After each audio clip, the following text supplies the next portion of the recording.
ছাত্র জীবন সবচাইতে সুখের। ছাত্র জীবন সবচাইতে সুখের। কেন সুখের?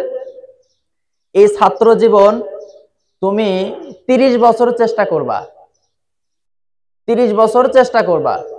এই 30 বছরের চেষ্টা তোমাকে অনন্তকালের শুভযাত্রাকে সহজ করে দিবে। অনন্তকালের শুভযাত্রা তোমার জন্য সহজ হবে। আর এই রাস্তা তোমাকে জান্নাত পর্যন্ত নিয়ে যাবে। এই রাস্তা কই পর্যন্ত নিয়ে যাবে?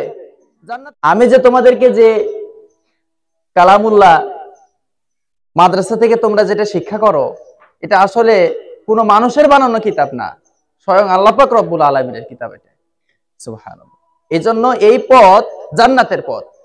তুমি ছোট, এই পথে যদি সংগ্রাম করতে পারো, তুমি যদি এই পথে অটল থাকতে পারো, অনেক বাধা বিপত্তি তোমার সামনে আসবে।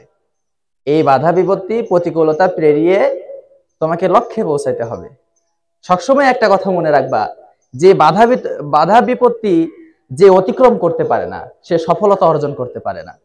তুমি যদি বাধা বিপত্তি পারো, বাধা বিপত্তি শেষ করে যদি তুমি সামনে অগ্রসর হতে পারো, তাহলে তুমি উপকৃত হতে পারবা, তাহলে তোমার জীবন ধন্য। একটা মানুষের তাহলে তুমি তত বড় হতে পারবা। তুমি এখন ছোট, কিন্তু এই ছোট থেকেই বড়তে রূপান্তরিত হবে না। তুমি যদি এই সময়টাকে যদি অযথায় নষ্ট করো, খেলায় ধুলাটা নষ্ট করা যাবে না, প্রথম ফলটা নষ্ট করা যাবে না। প্রথম ফল দামি হয়। প্রথম ফল কি হয়? দামি হয়। কি হয়? জোরে বলো।